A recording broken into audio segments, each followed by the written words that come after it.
Chronicles.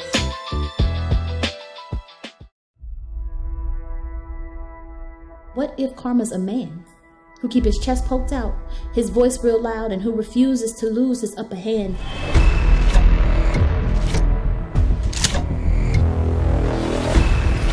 Give me all your money right now. Hurry up. Stop moving slow. You on Logic, man. You ready, man?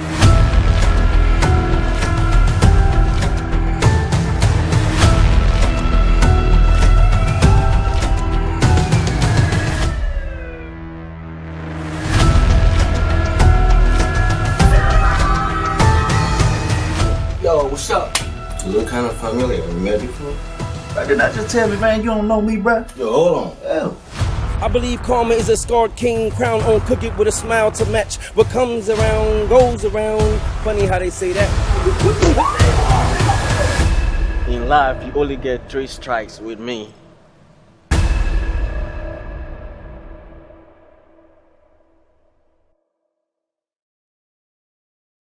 Hey, it's your boy DJ Diamond Cuts, coming to you live with another episode of DJ Chronicles. And I'm gladly to announce who our special guest is today. He's not only a film director, singer, actor, and advocate of PTSD, and also a military vet, which I salute for his service. None other than Michael Carter. How you doing, bro? Hey, what's good, brother? I'm good, man. How about yourself? All good. All right. Now, for those out there who does not know who this gentleman is, why don't you introduce yourself to him?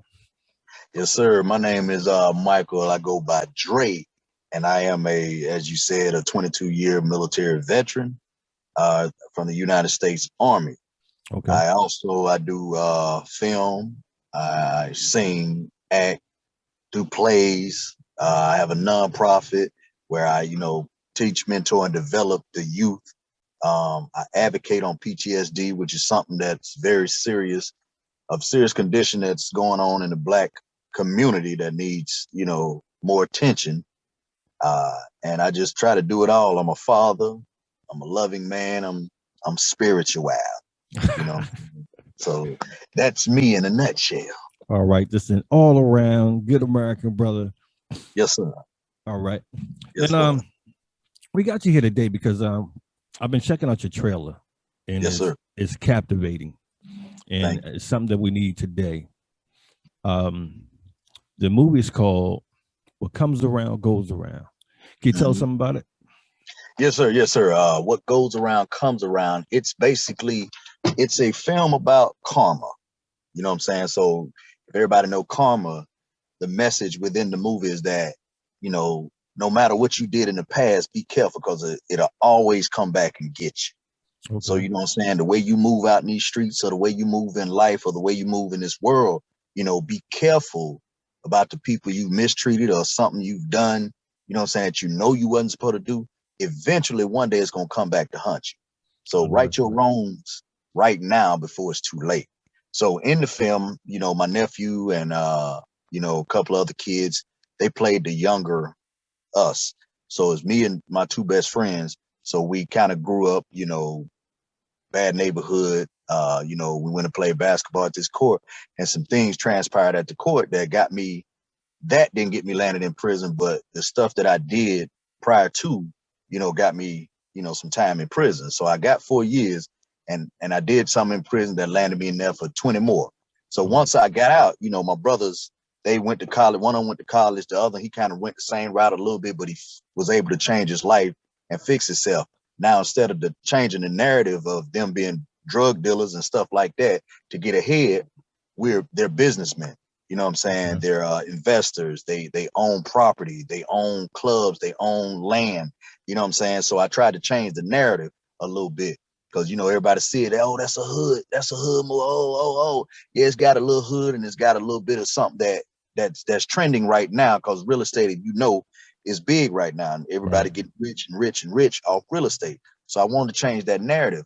But when I get out of prison, I'm trying to change my life and do better and come up in this game.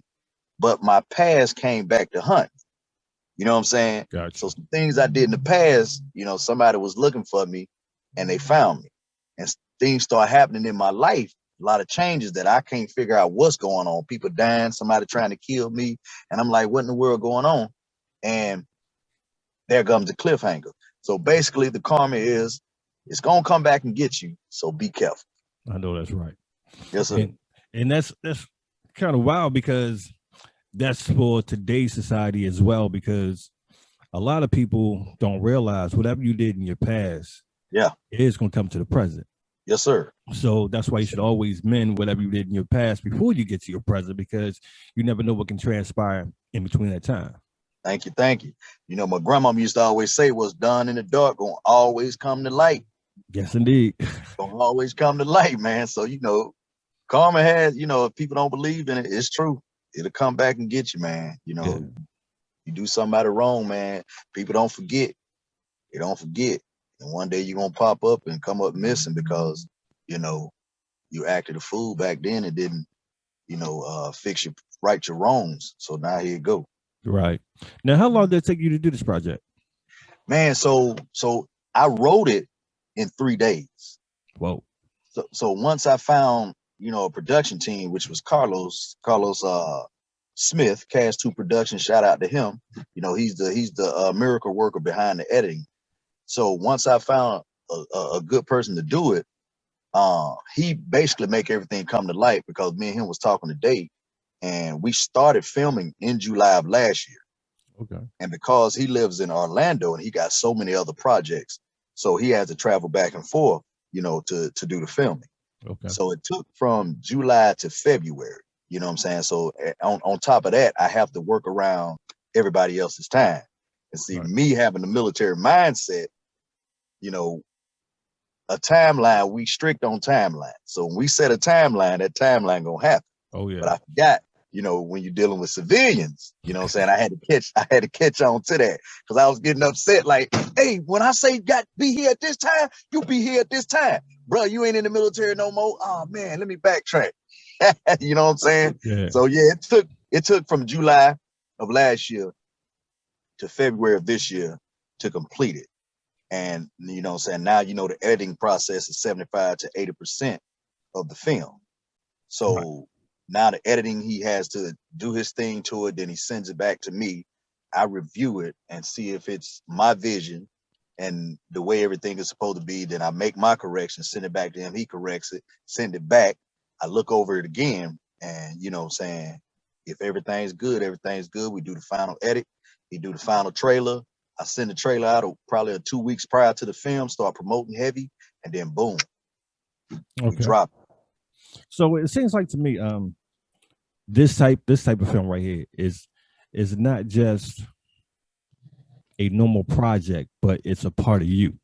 Yes, And sir. your thing is, you know, you want to kind of teach those who maybe not going in your footsteps, but it looks sort of like the same path that you were in, to educate them on there's Correct. something better out there than what you're doing now. Most definitely. Most definitely. So yeah, so you know, basically, you know, and with the youth that's involved in the film, you know what I'm saying, I wanted to give them an opportunity to see something different. Right. Because you know, you know, us as young kids, you know, we looked at the TV at the actors on the television as a young child, you know, we thinking, oh man, you know, I wish I can do that, or how do I get into this? Or, you know, we ask the questions that are not answered. So me giving them that opportunity to see there's more to just what you think. You know what I'm Right. saying? There's an opportunity out there. You just got to reach out there and grab it. And a lot of these kids, they just need somebody to give them a helping hand and Yeah. show them what they worth, you know. And once they see their worth, they can push harder at trying to become a better person. Right. You know what I'm saying? Or, you know, and then they see how people, you know, seeing them on the big screen, that's a major accomplishment for them. So I Right. want to do it big for them, just to show them, you know, how much I appreciate them. You know what I'm saying? That they can do so much more, and just to give them that, you know, how we look for that 10 minutes of fame or whatever. Yeah. I want to give them that opportunity. So when they say, okay, I did this movie, I can do more. There I you can go. do more. You know what I'm saying? So that's what that's my biggest thing. You know, I love doing stuff for kids. I love the youth. I love helping them out, and I love showing them different stuff. You know. And that's something that we that I had a conversation with earlier. because we have a tendency of looking at some kids and we put a label on them. Yes. Yeah. And it's not right to put a label on, because like I was just telling this person today, I said, the thing about kids, they really don't know what family they're in. Right. And for our parents, they did all this wasn't exposed to them. So only thing they knew about, just a 9-to-5 job.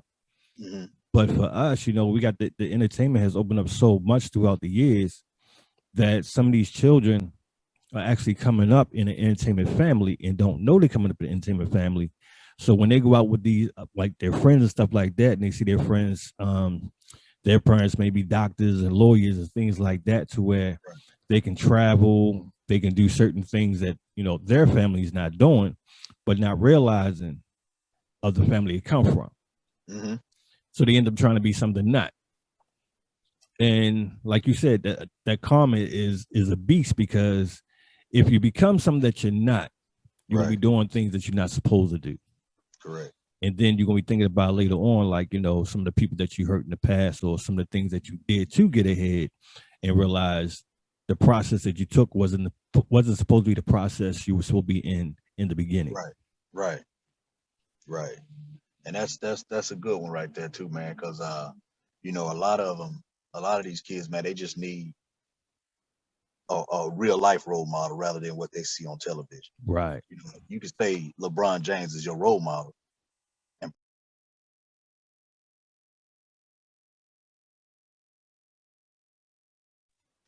just for me doing this, be a role model and setting that example, and they can look up to me and they can ask me whatever they need to ask, because I feel like I have enough experience in life to be able to offer them some type of guidance that can lead them into the path that they need to. And I think I feel like I have, because I tell people there's always an answer to a question, and there's always a solution to a problem. Always.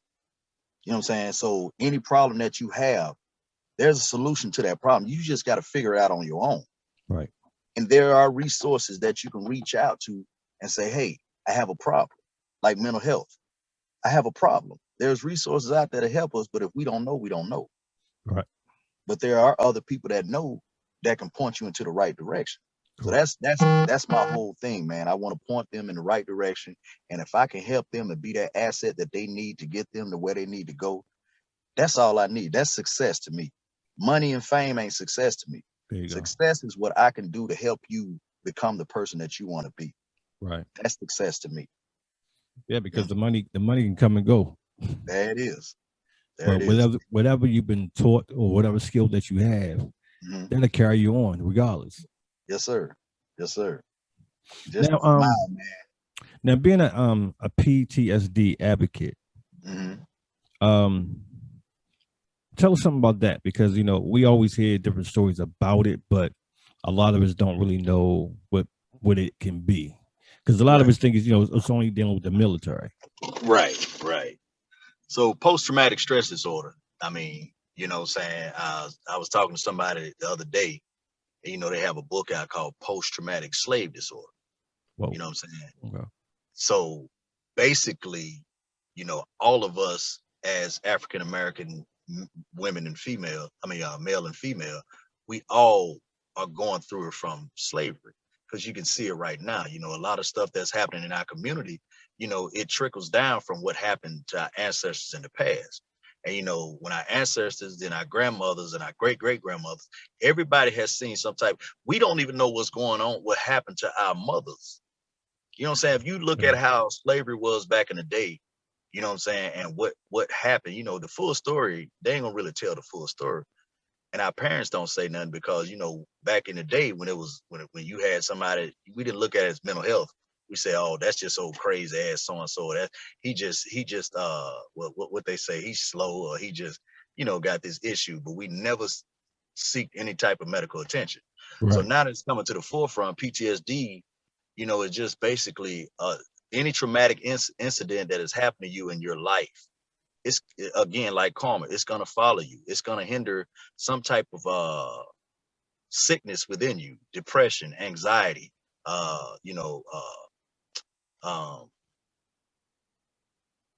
suicidal thoughts, you know what I'm saying? Just some type of dysfunction within your brain that makes you see things, have nightmares about the incident. It could be you could be a rape victim. You could be well, I would say sexual assault. You could be have been sexually assaulted as a child. That's gonna follow you in life. You know what I'm saying? Okay. That never goes away because if you can imagine if someone just forced themselves on you, male or female, a male, too many males ain't gonna tell you about it. They ain't gonna Yeah. talk about it because it's an ego thing, it's a man thing. But you know, some of them end up growing up being gay. And then folks don't understand why that person is gay because you don't know their story until you sit down and talk about it. But we sit there and we chastise these people and we, you know, turn our backs to them and say, oh, that's nasty. But they got a story to tell because you don't know what happened in that person's life. A lot of females and males that are having you know, relationship issues, you know what I'm saying, ain't no telling what happened in their life. So you have to figure it out and fix yourself. It took me a while to understand that because I was a soldier. You know what I'm saying? I went through a lot and I contributed all that to, I'm a soldier. Yeah. Of course I'm gonna see death. This is what I signed up for. Of course things are gonna happen to me. I'm gonna get blown up or shot at or whatnot, or see, you know, just bodies and bodies and bodies on top of bodies. That's gonna happen. That's military stuff. Right. But if you're not ready for it and you're not trained for it, you know, that's that's out of the norm.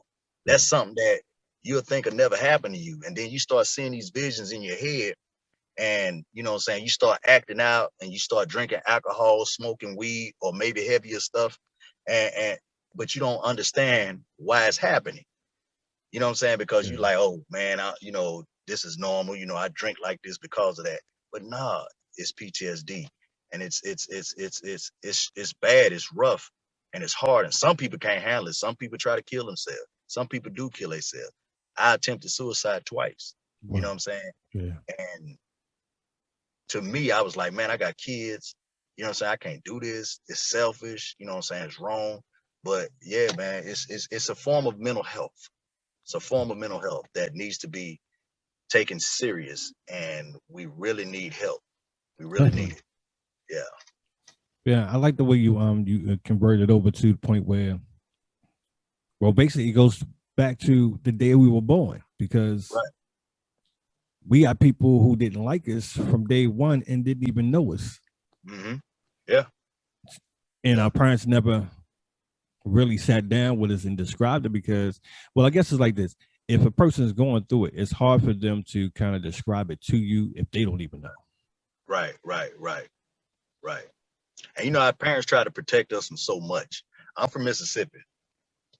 And to be honest with you, bro, I didn't see racism until I actually joined the military. Wow. I was 20 years old when I joined the military. Now, in my high school, they had a rebel flag, but we was more focused on gang stuff, not the white people.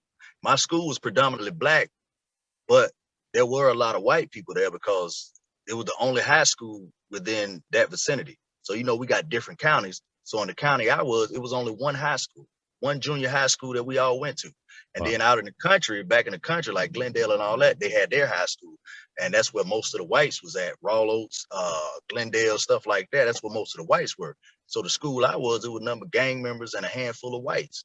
And if they was racist, we didn't know because we never really dealt with them. And our parents Okay. kept it away from us because they dealt with it. But we fought each other like we're doing now. You know what I'm saying? We fought Right. each other. So the racism wasn't done. Then when I moved to Florida, you know, and hearing white boys say nigga this, nigga that, nigga this, but it wasn't a racist nigga. It was the white boy that hung with blacks. And that's just how they talk.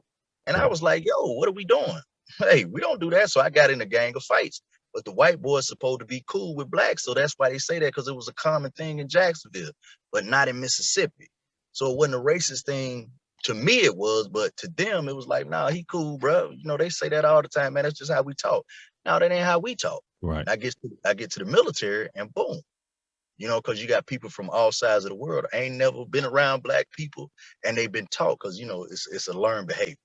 You know what I'm Yeah. saying? So they was taught racism, and they, you know, you don't come out the womb saying I hate black people or I hate white people. You know, it's taught in the house. Right. It's taught in the household. So you know, that was the thing, man. So you know, our parents kept everything away from us and they protected us from a lot of stuff. So if anything happened to them, they're not gonna tell us. you know, they just gonna make sure it don't happen to us. Cause I had a strong mother, you know what I'm saying?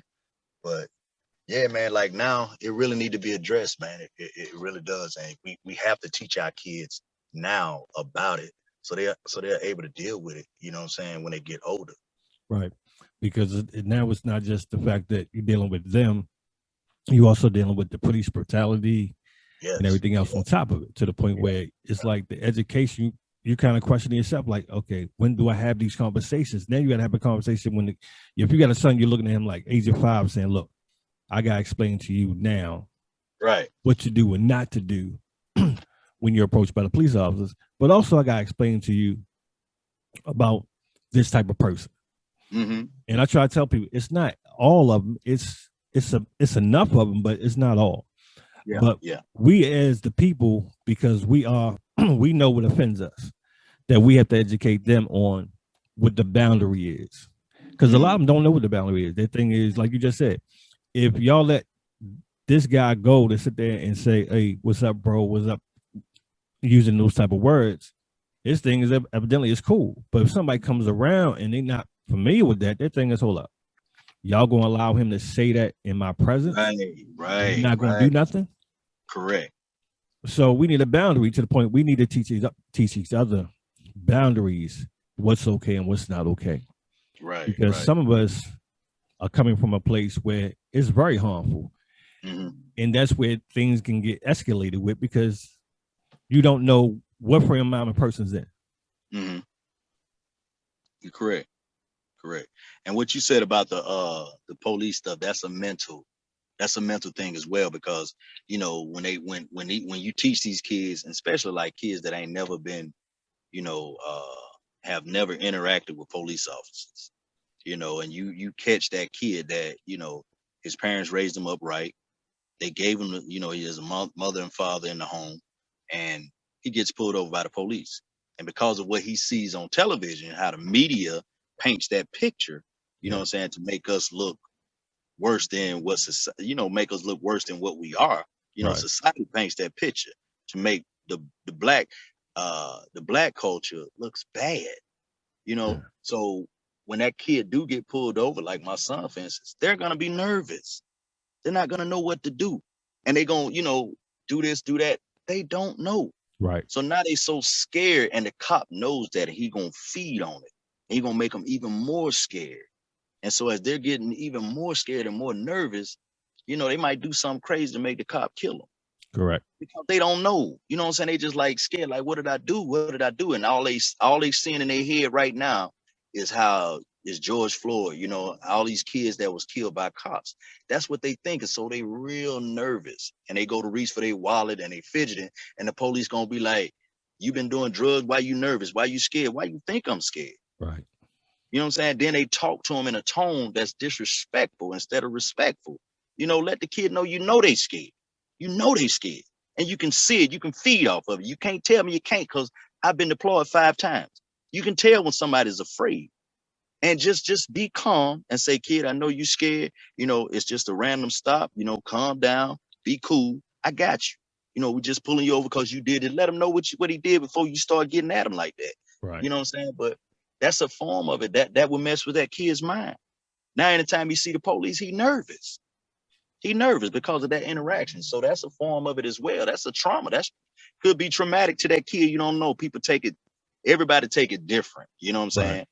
And it's just it's wild, man. Like even in different countries that we go to, I was saying how the media paints that picture to make us look bad.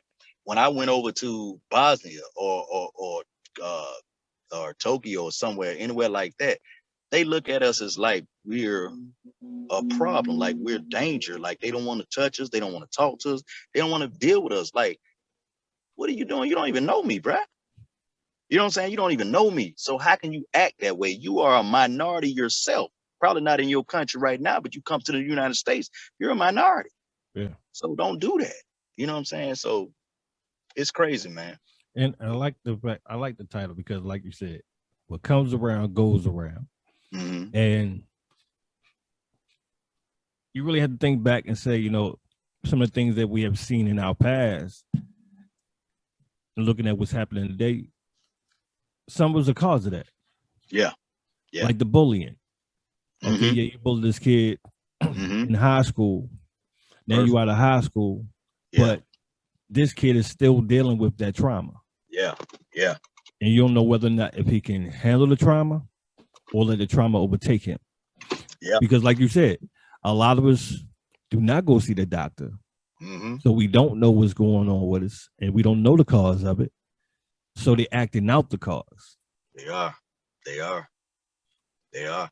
And you know the funny thing about it, about that, I watched this, I was listening to the news the other day and they was telling how a lot of the kids in Hollywood, like the rich kids, because everybody think money can change things and make you a better person. Yeah. But sometimes money can make it worse.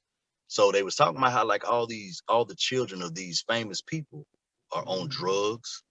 You know, a lot of rich people kids are on drugs. Yeah. They're suicidal.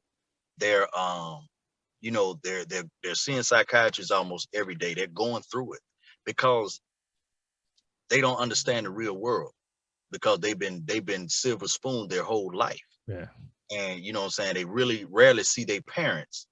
You know what I'm saying? So most of them got nannies, most of them, you know, at home by themselves, raising themselves because they families out here making this money for them to make them live a better life. You know, and you look at a lot of these kids, like if you Google a lot of these kids, a lot of them are out there wild. You know what I'm saying? Look at them little young girls that daddies are billionaires and stuff. They going crazy. They drink under the table because that's all that is for them to do. They don't have to get a job. So they just spend up all the money, get drunk, party, get high and do all this stuff. And that's their life. Because Yeah. they'll never get reality, the real reality of life. You know what I'm saying? So the environment, like the poverty environment is different. The rich environment is different.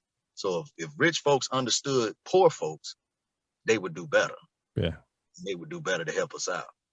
Yeah, because that's a discussion that that is frequently talked about on here, is that in our community we always sit there and say, well, I want to be rich. Yeah. And I tell people, you got to be careful what you say. Correct. Can you handle that?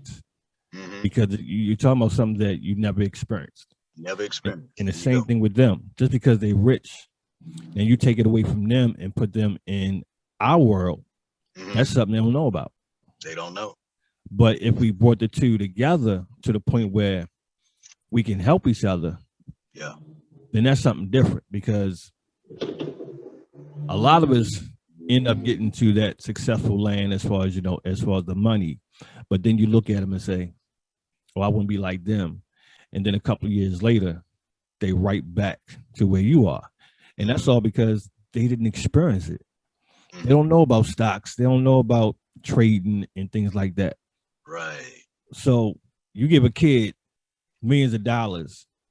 Yeah, you're like a kid in a candy store. You're thinking, oh, I can do this and I can do that, because you never had it.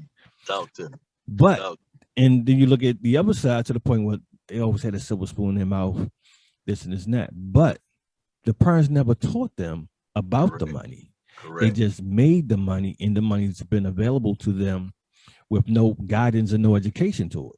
Yep. So when you see them to the point where, yeah, like you just said, they on drugs, they smoking, they drinking, they doing crazy things in the media, but not to our extent that we think it is.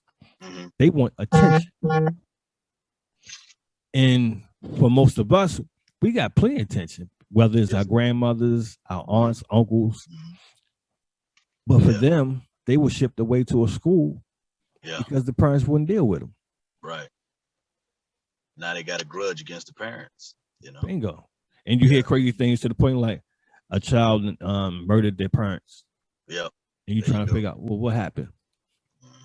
We lost connection.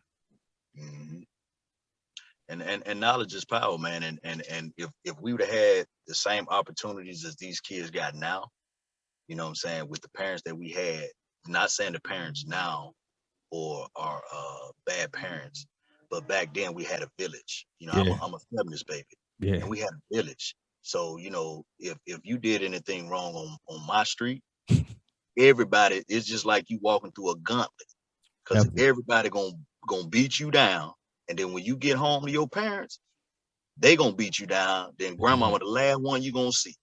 And grandma gonna tell you to go out there and get them switch, but she ain't gonna tell you, she gonna tell your brother. You know, your brother gonna be like, he gonna get the biggest switch on the tree and come in there and tie them things together, and she gonna tie them legs up. Definitely. You know? So we had that village, man. And if our parents would have had the knowledge that these parents have today, you know what I'm saying, we would have more wealth within the community. Right. You know what I'm saying? We would have more wealth. Generational wealth would have been, you know, now rather than then. You know, a lot of us would have been successful in life to be able to teach and, you know, and preach. It took me a minute to learn money, you know what I'm saying? Because my parents, they didn't know money like that. All they knew was to work, bring home, pay the bills, you know what I'm saying? Spend time with the kids, do this and do that, buy us clothes, buy us this and buy us that. Once the money hit the hand, it's gone. Wasn't no saving, wasn't no doing this, wasn't no doing that. So now we're learning and we're getting the tools to grow. You know what I'm saying? Because of technology, you know, we have the tools now, but we just got to educate ourselves now, because if ain't nobody going to do it, you got the research to do it. You got all access to everything you need in order to grow your money. And then you got YouTube, which is one of the biggest things. That's how I learned stocks. Yeah. YouTube. You know what I'm saying? I learned stocks and bonds and all that other stuff, the EFT, all that stuff on YouTube. So, you know what I'm saying? We have to research it because we never had that opportunity. And when you look at these young kids, like some of the rappers, and you give them $1 million advancement within the, the hip hop community or whomever, you give them $1 million advancement, they think that's free money. You know what I'm saying? Like, they ain't got to pay that back, bro. You got to pay every cent of that. And that's for you to pay your staff and to pay your way to get to where you need to get to make that $1 million, $2 million, and make that $2 million, $3 million. You know what I'm saying? If you don't do that, you stuck like Chuck. So they got you for life until you pay that $1 million off. So you can't sign with nobody else because you stuck, because you got to pay that money back. So you can't sign with nobody else and you can't do nothing. So now you out there working hard, and every penny that you make got to go back to that labor. Exactly. So now you done screwed yourself because you didn't learn money, because you want to go get a grill. You want to go get the chain. You want to go get the car. You want to go get the watch and all that stuff. That comes in time. Yeah. Rich stocks comes in time. You ain't finna make $1 million today off stocks. You're going to have to sit there and wait and let that money grow for years. Exactly. And then, you know what I'm saying, if you end up passing away, pass it on to your kids. Yep. You know what I'm saying? Pass it on to your kids. But that's some stuff we got to listen to, and we got to learn, and we got to understand, you know. And it took me a while to learn it because, like you said, first thing that we see, we pay attention to who we see on TV. Mm-hmm. And we look at the rappers, and our thing is, oh, okay, he got the gold chains. Yeah. He got the expensive car. He got the big old house. All the women come to him. I won't come up like that. But now that we learn, we look into the point where the person who actually has it doesn't look like they have it. Mm-mm. They drive a Subaru. Yep. They got beat up pants on every day. You like, well, you know, like he have it. But you have to listen to what people talk about, on how they talk, they, you know, of how they word things. Like my teacher, it was an art teacher, and we used to always go to him because we would go to his house here now and then. And we say, well, you know, loan me $20. He's like, I don't know $20, but I got assets. And we sitting there like, well, what's assets? Mm-hmm. And so he sat down and told us what assets was. He would buy paintings, he would buy land, he had different pieces of property, and we're like, oh. He said, I can liquidate it anytime. Yes. So then I became to the point like, oh, liquidation. And I said, you know, some of our families, they are able to leave us certain things. Yeah. Okay, that's where we start at. That's our beginning. They get, you know, they left us a beginning. Mm-hmm. But a lot of us don't realize it's a beginning to where we want to sell it. Yep. And that's something that we're not supposed to do. Yep. But in our community, we have a habit of selling our history, because our thing is, I want something tangible. Mm-hmm. But not realizing tangible means you're not going to have it much longer. Right. It's for the now. Mm-hmm. Whatever you got left, it should always remain in your family, because it can grow throughout the years. That's the process of it. Take it somewhere further than where your parents left it for you. Yeah. Make it grow. But we never taught that. And it's something that, you know, you always look for in school, but I try to tell people too, with the school system, it wasn't meant for us. it was only meant for us to keep us at a certain level. Mm-hmm. That's why when we sit there and say, well, I want to go to college, a lot of us can't go because you don't have the funding. Mm-hmm. But there's plenty of funding if you went and search for it. And that thing is, well, I know a lot of y'all not going to do it, but that goes back to the practice of what are you taught? Mm-hmm. And that even it goes right back to what you said, karma. Mm-hmm. Some of us got it to the point where we know how to work it. We know how to maneuver from it because we did some things. Okay, we know how to fix that.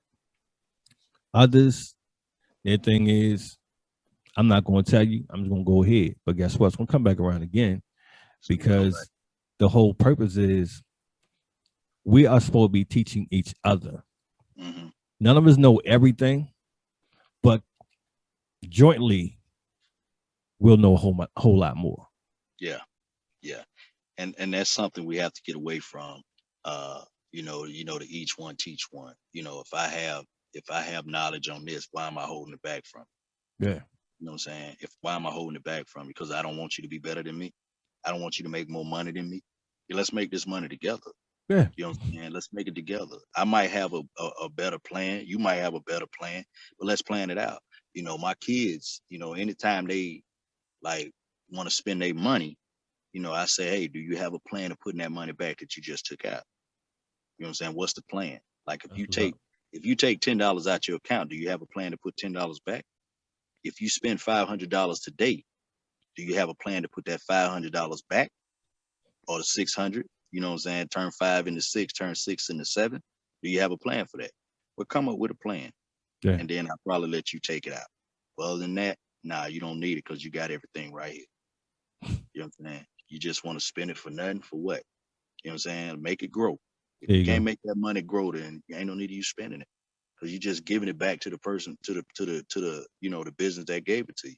Exactly. You know what I'm saying? It's like a casino. Casino send you all, if you're a poker player, these casinos, they send you money, you know what I'm saying, to come back to the casino to play poker. Say, okay, we're gonna send you $500 chip, just to get you. And it's a good gimmick because you're gonna come in there with it. Yeah. You're gonna spend that 500, but you're gonna spend 500 more of your dollars if you don't make it back. And even more because you think you're gonna win it back. Oh, this is free money. Okay, I just got you in the dope. Now I got you at the table. Now you're gonna give me that 500 back plus. You know what I'm saying? So we got to think like that. And it's funny how you put that because I try to explain it to like some of the young kids. There's certain merchandise out here that's not meant for you. Even though you may see it, it's not meant for you. Mm-hmm. I said, look at Versace, look at Gucci. Just because it's there, it's not meant for you. Right. You're only looking at it because of the fact of who you saw wear it. There it is. There it is. But if you remain in your own zone, you'll be fine. Because a lot of us, we only do it because we seen somebody else do it. Yeah. Yeah. And we get put in debt because of the fact that I wanted it. Yeah. But why did you want it? What's the reason behind it?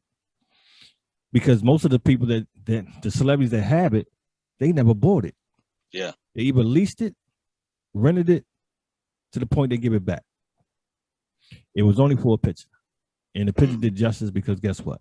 We're running out here doing whatever we can, spending our last to go purchase it. Now you have it, and your lights are ready to cut off, no gas in your car. Nothing. It doesn't make sense. But I love how you do with your kids to the point where, all right, you want the $10, how you gonna put it back? Mm-hmm. And that's something that does need to be taught within the household because a lot of us don't really think that way to the point like, our kids would say, my dad, can I have $20? Yeah, we give them $20. Mm-hmm. But guess what? We didn't teach them the principle of $20. Correct. Now they got it. What are they going to do? They're going to keep coming back asking for more. Why? Because they don't know how to put it back because you never taught them how to put it back. Mm-hmm. So that was a good lesson right there to the point where, hey, tell me how you're going to put that back. Correct. Yeah, you got to make your money work for you, and I get my son for the summer, and I got to teach him everything I can within those 42 days. You know what I'm saying? He grabs on pretty good. I teach him cooking, and I tell them, and it's one of the things I tell a lot of the youth, especially with my nonprofit. I let them know, that they can do anything they want to do, and I try to teach them the game. Like for instance, I tell them, if you want to be a mechanic, let me tell you how mechanics work. And I said, you can take a car and say an alternator, say a lady brought or you brought a car in to get your alternator fixed. The guy gonna tell you the alternator gonna cost $250, 150 to 250. Then I'm gonna charge you 75 to $125 an hour to take that alternator off. You know what I'm saying? And then once I do that, you're gonna be paying about $400-500 to get that car fixed, right? And I said, now this is what they're gonna do. If they don't order the part, because they get a retail price, if they don't order the part, they're gonna go to the junkyard. They're gonna buy that part for about $20, $30, $40. They're gonna clean that part up and make it look good. Because they got a machine to blast it and blast all the rust and everything else off. They're gonna check it and make sure that joker work for the time being. Once they do that, they're gonna put that $20 to $40 part on your vehicle, which took them 30 minutes to an hour, not the 2 to 3 hours that they told you. And you're gonna come look at that car. You ain't gonna probably get up in the engine and check their work. You know what I'm saying? To see if it really was the alternator or they just took out the doggone the fuse that was probably blown that you didn't know to check. You know what I'm saying? They just charge you $5 for a $2 fuse. And you know what I'm saying? I said, so that's why it's important for you to learn everything that you can. If it's your vehicle, you learn that joker inside and out. Research, get on YouTube. And if they tell you what's wrong with it, you go to YouTube and you figure it out yourself and go and check it, because they can charge you for something now that costs you $5 and you don't pay $500 because you didn't know. So I say it's an easy game to play. People scam every day. Every job around here is almost somebody scamming somebody, but you got to learn and understand it and know it. You can do anything you want to do, but know how to scam a scam. So it's I had to learn that too. I had to learn that too. My uncle taught me that. My uncle said the way you take it, all it is 2 bolts. You take 2 bolts off, you put 2 bolts on. That's it. You know what I'm saying? You take them off, you put them on. He said, learn that, because you end up paying these jokers an arm and a leg for something you can do yourself. So Michael, tell us a little bit about the Carter Boys Entertainment. So Carter Boys Entertainment, I started that in 2017 when I retired from the military.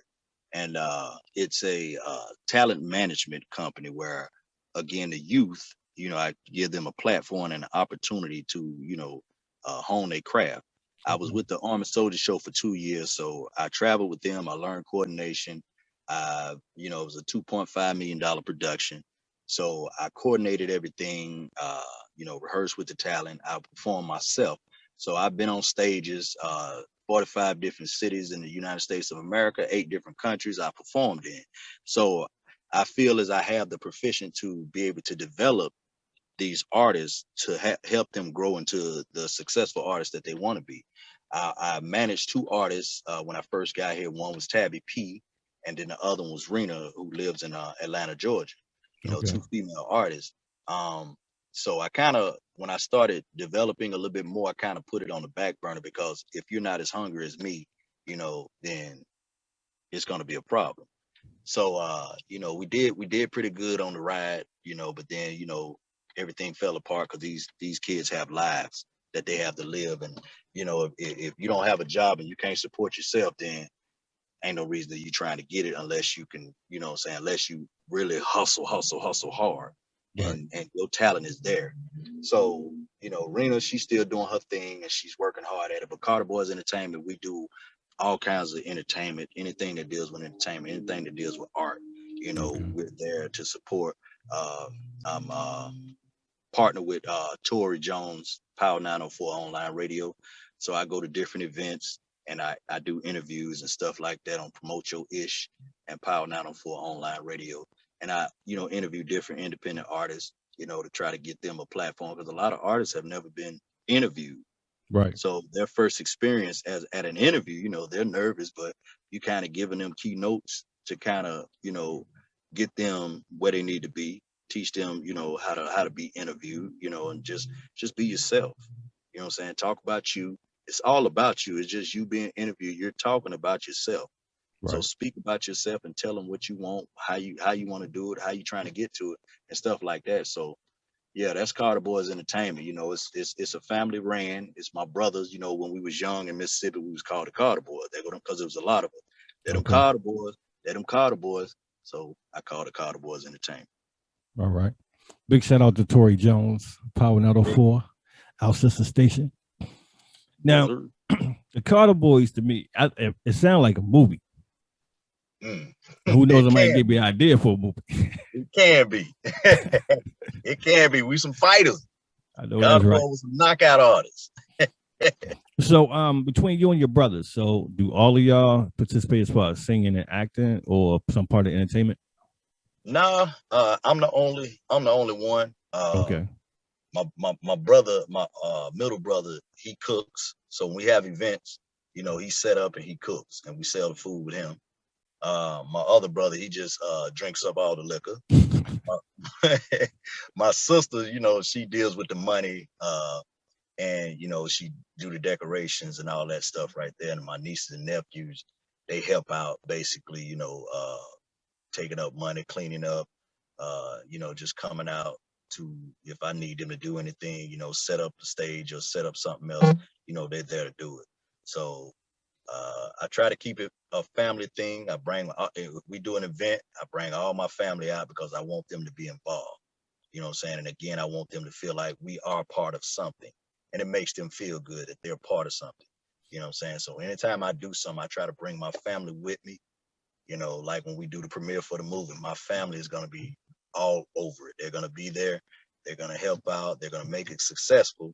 And they're going to, it's going to make them feel good because the success is going to be there. So that's what's up. I can appreciate something like that to the point where you included your family in every aspect of the business. Yes. So when can we expect the movie? So July 24th is I'm premiering it. I actually just went and booked the venue today. So now I'm making the flyer and the Eventbrite. So the movie would drop on July the 24th. There will be a viewing of the film for local people in Jacksonville and some of my friends that's coming down to see it. So that will be the first viewing of it. Then after that, I'm gonna try to get it on Amazon, Netflix, all platforms that I can get it on. Just to get the world to see it. And I'm gonna be pushing up and down the East Coast, promoting it, because I'm right now, me just seeing, and not because it's my film, but just seeing what Carlos has done so far. Man, my vision is really coming to light, and that's the best thing about it. Like I was telling Carlos today, he's a great.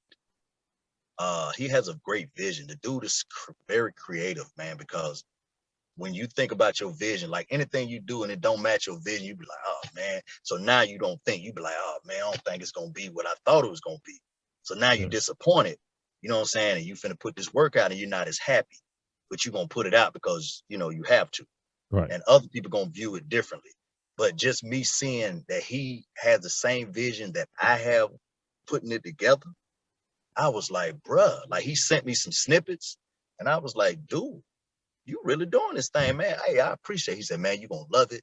You gonna love it, bruh. I'm talking about blah, blah, blah. And I like, man, I love it, dog. I appreciate it. And, normally I'd be like, if I see something and it ain't right, I'd be like, now I'm like not as hype as I was, because now it looked like, oh man, that ain't my vision. That's not what I saw, man.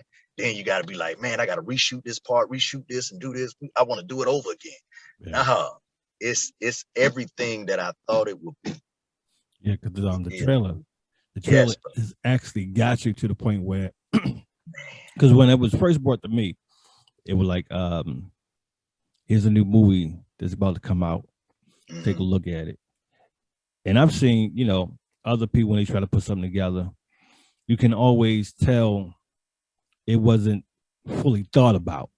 Right. But with your trailer, it was thought about to the point where every piece that was there that he gave you. I'm like, okay, when is this movie coming out?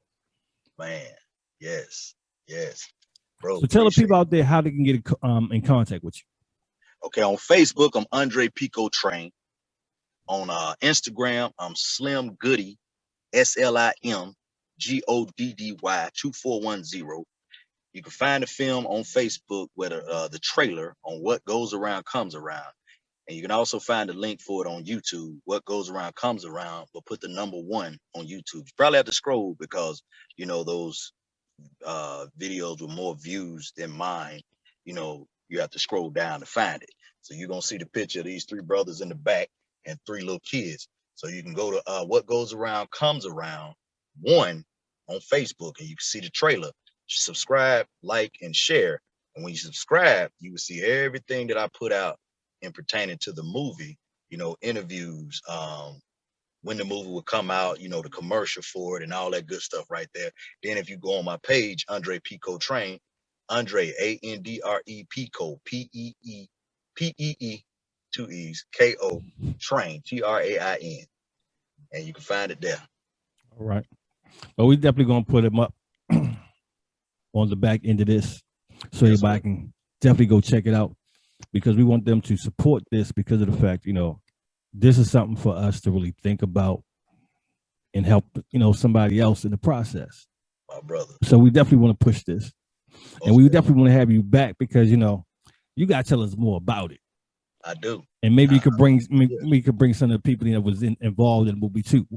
Oh, that'll work, man. That'll work. Definitely. That'll definitely work. They'll love that. Yeah, because we definitely appreciate you coming and sharing some of the movie with us, helping us out with the PTSD. Yes, sir. So we definitely want to have you back here on DJ Chronicles. So is anybody you want to shout out before we have to break? Yeah, I just shout out the cast and the crew. I appreciate y'all for the support. I want to thank y'all, for making my vision, making my dream come true, and, I dedicate this film to my brother. You know what I'm saying? My left, you guys right. Mr. Christopher Britton, everybody know him as Chris Candid. He passed away January, February, March, April the 30th. He was killed in a car accident, and I dedicate this film to him. Rest in heaven, my brother. Yeah, condolences go out to him.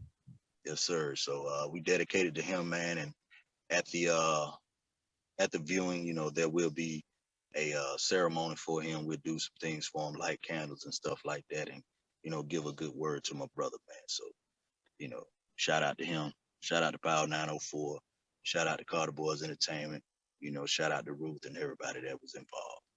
All right. Well, again, we appreciate you being here. We're looking forward to having you again. Yes, sir.